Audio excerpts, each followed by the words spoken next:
Welcome to today's Explainer. So today we're looking at a guy who usually just gets lumped in with the rest of the Founding Fathers. But honestly, his true legacy goes way, way deeper than that. We are talking about James Madison. And we're not just going to look at him as a participant in early American history. No, we're framing him today as the master architect of the American Republic. We're going to see how his meticulous preparation and just relentless dedication literally drafted the blueprint for the very nation we live in today. When you picture a commanding, unstoppable political force, you probably don't picture the guy we're looking at right here. Madison was actually a really small guy, physically speaking. He had this notoriously soft voice, and he absolutely hated being the center of attention. But you really have to contrast that quiet, kind of introverted demeanor with the massive, enduring governmental structure he built. The guy was an absolute powerhouse of intellect. He was driven by this deep, deep study of history and a fierce desire to create a republic that would actually last. Okay, let's dive into this. Our agenda today is laid out like a literal blueprint, walking room by room through the 5 wings of the nation he built. We've got Section 1, Architect of the Constitution. Section 2, Penning the Federalist Papers. Section 3, The Battle for Rights. Section 4, A Presidency at War. And finally, Section 5, The Indispensable Partner. Let's kick things off with Section 1, Architect of the Constitution, laying the foundation. So back in the late 1780s, the U.S. was barely scraping by under the Articles of Confederation. It wasn't really a unified country yet. It was more like a loose, failing alliance of states with basically zero national power. Madison saw this crisis coming a mile away, so he shows up at the 1787 Constitutional Convention in Philadelphia way earlier than anyone else, and he brings a plan to just scrap those weak articles entirely. Enter the Virginia Plan. This was a proposal for a bicameral, meaning two-house, national legislature with a very clear separation of powers, an executive, legislative, and judicial branch. I mean, this was totally revolutionary. By dropping this on the table on day one, Madison completely hijacked the agenda for the entire convention. His whole goal here was to limit state influence and build a strong, central national government that could actually function and protect the Union. Now, what's really interesting here is visually seeing this massive clash of ideas that almost tore the young nation apart right then and there. On one side, you've got Madison's detailed notes for the Virginia Plan, and right next to it, the counterproposal, the New Jersey Plan. See, the smaller states were absolutely terrified of Madison's vision. Why? Because the Virginia Plan based representation on population. That meant the big states would hold all the cards. So they clapped back with a plan that kept every state on equal footing, basically exactly like the old, failing articles. So, the big takeaway here is that this great debate created a massive grinding deadlock before the country even really got off the ground. You have proportional representation favoring the large states totally head-to-head against equal representation favoring the small ones. These conflicting blueprints basically forced everyone to hash out a deal, which gave us the Connecticut Compromise. This brilliant compromise took Madison's two-house idea and just mashed the two approaches together. It created our modern House of Representatives based on population and the Senate based on equal representation. Think about that for a second. That is the exact same legislative blueprint governing your life today. Moving right along to Section 2, Penning the Federalist Papers, Defending the Design.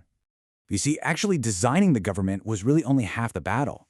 Now Madison had to sell this brand new, highly controversial framework to a super skeptical nation. So he teams up with Alexander Hamilton and John Jay, and they start writing under the secret pen name Publius. Together they churned out an unbelievable 85 essays for the local newspapers, just trying to win over the public. Now, Hamilton was an absolute machine, right? He cranked out 51 of those essays. But Madison personally wrote 29 of them, and they are incredibly foundational pieces. While Hamilton was really zeroing in on the executive and judicial branches, Madison was the guy tackling the massive, sweeping structural questions. He brilliantly laid out exactly how a system of checks and balances would prevent any one faction, any single special interest group, from gaining too much power.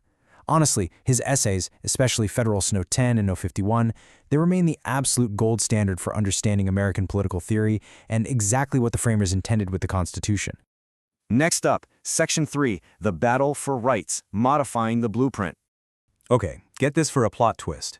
The guy known as the father of the Constitution initially fought tooth and nail against adding a Bill of Rights to his masterpiece.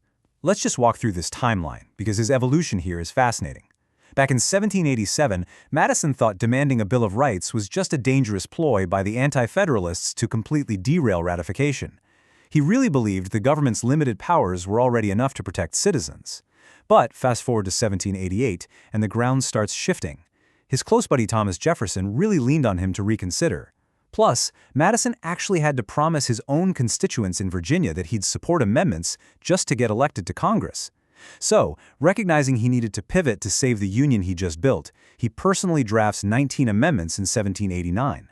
By 1791, the states ratified the final version. It's crazy. He went from a reluctant opponent to the ultimate champion of civil liberties, all to hold the country together.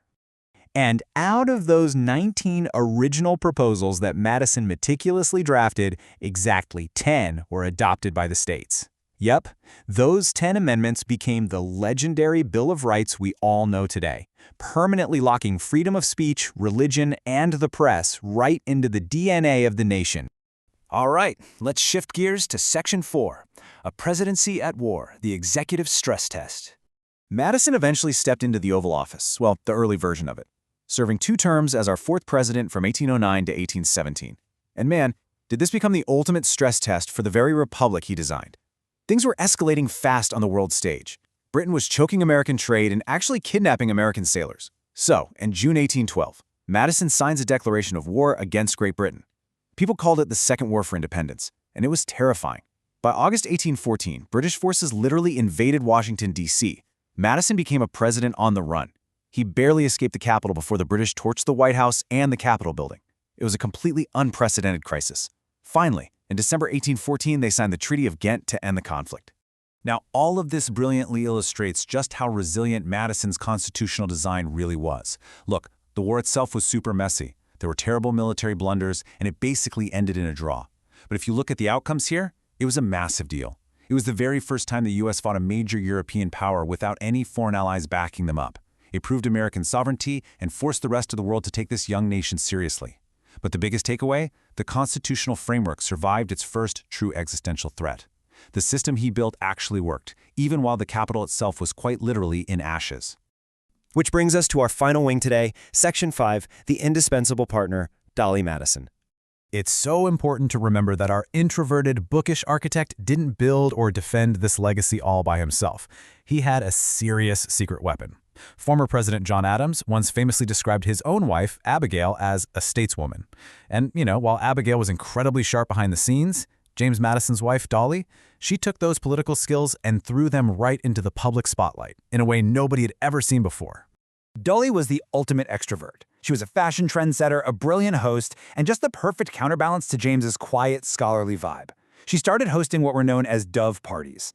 Now, on paper, these were just really popular social get-togethers for congressional wives. But in reality, they were highly sophisticated, informal political intelligence networks.